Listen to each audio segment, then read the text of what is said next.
Bonjour, je vous retrouve donc pour la lecture de la suite et de la fin de la nouvelle de Didi Dynanx, Le salaire du sniper.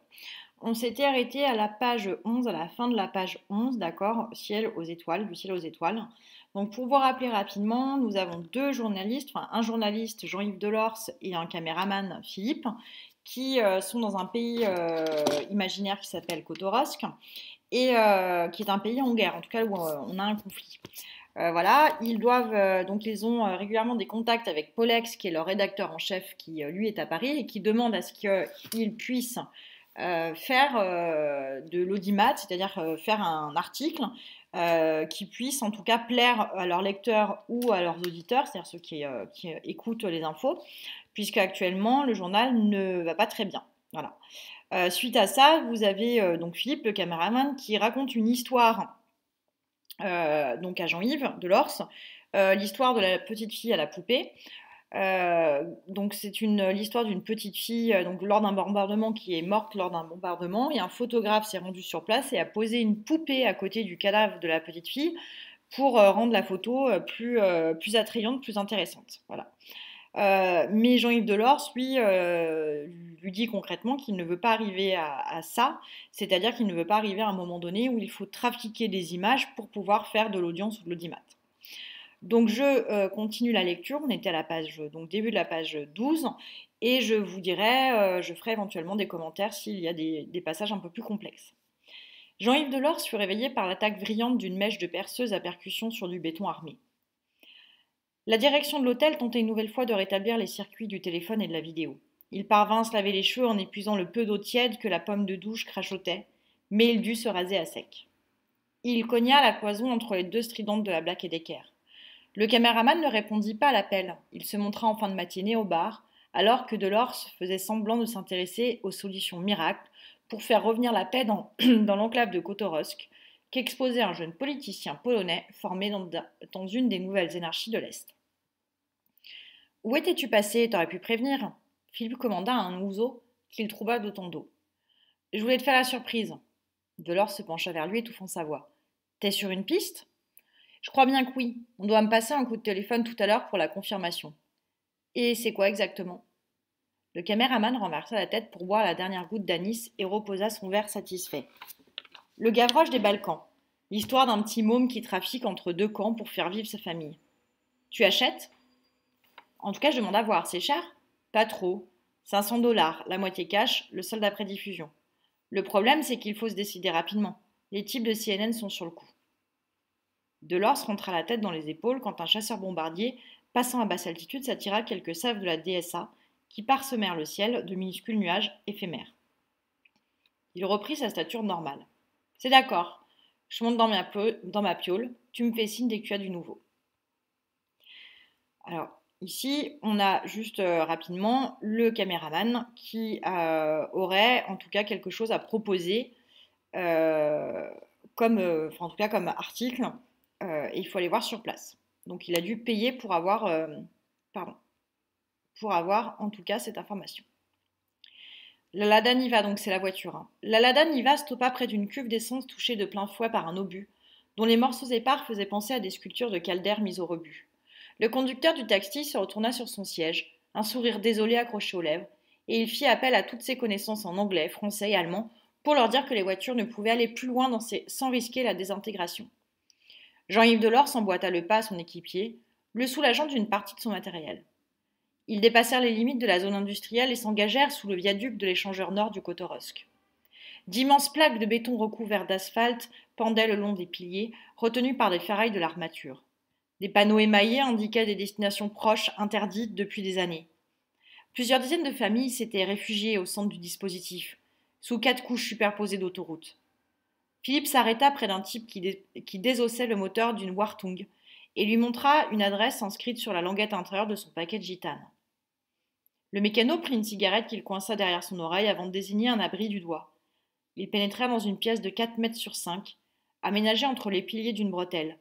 Une demi-douzaine de gamins et de gamines regardaient un dessin animé japonais sur une télévision dernier cri, alimentée par des batteries de voitures montées en série. Le plus âgé, qui devait avoir une quinzaine d'années, vint à leur rencontre. Il leur tendit la main, puis, en hôte attentif, les fit passer dans un réduit attenant qui semblait principalement servir à ranger les matelas au cours de la journée. Il discuta un assez long moment avec le caméraman pour finir de mettre au point les termes du contrat, et les 250 $ d'acompte changèrent de poche. Delors s'impatientait. Il nous reste à peine 3 heures avant que la nuit tombe. C'est bon, on a le temps. Yoshka, c'est comme ça qu'il veut qu'on l'appelle, va d'abord nous amener dans le secteur de l'hôpital. Il connaît une combine pour passer derrière les lignes. Nous, on aura juste à le filmer depuis le bunker.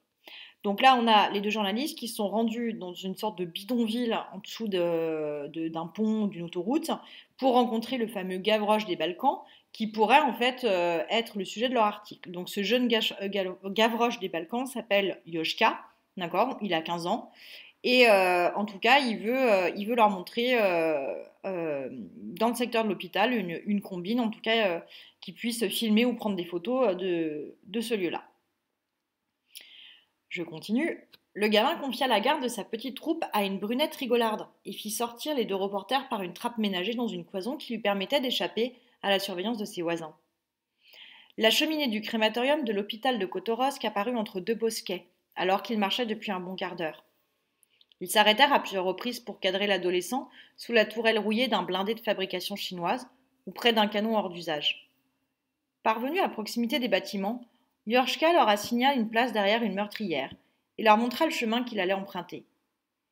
Philippe vérifia le bon fonctionnement de la caméra, puis il pointa l'objectif sur le gamin qui bondissait de trou d'obus en trou d'obus, qui profitait du moindre creux pour se mettre à l'abri, qui rampait lorsqu'il se savait découvert. Il leur adressa un signe lorsqu'il eut atteint son objectif, une casemate chavirée entourée de barbelés. Des tirs éclatèrent sur une colline proche. Ils le virent réapparaître 2 minutes plus tard, sa besace gonflée comme une outre. L'adolescent emprunta le même chemin pour revenir vers eux, et il étala devant la caméra le produit de son incursion, dans le no man's land séparant les avant-postes des deux factions qui se disputaient le secteur. Philippe zooma sur un assortiment de boîtes de conserve cabossées, haricots verts, raviolis, bœuf en daube, sardines à la tomate, thon en miettes. Yoshka leur expliqua qu'avant l'offensive de la ministre de Dragan, la casemate abritait l'économa de l'hôpital et qu'il restait plusieurs centaines de kilos de vivres dans les décombres. Donc là, ici, vous avez Yoshka qui a pris d'énormes risques, puisque vous avez vu qu'il y a des obus et des tirs, pour se rendre dans l'ancien hôpital de Kotorowsk, où il y a encore de la nourriture, en tout cas des conserves, afin qu'il puisse nourrir ses proches et sa famille, ou vendre en tout cas la nourriture qu'il a trouvée dans ses réserves.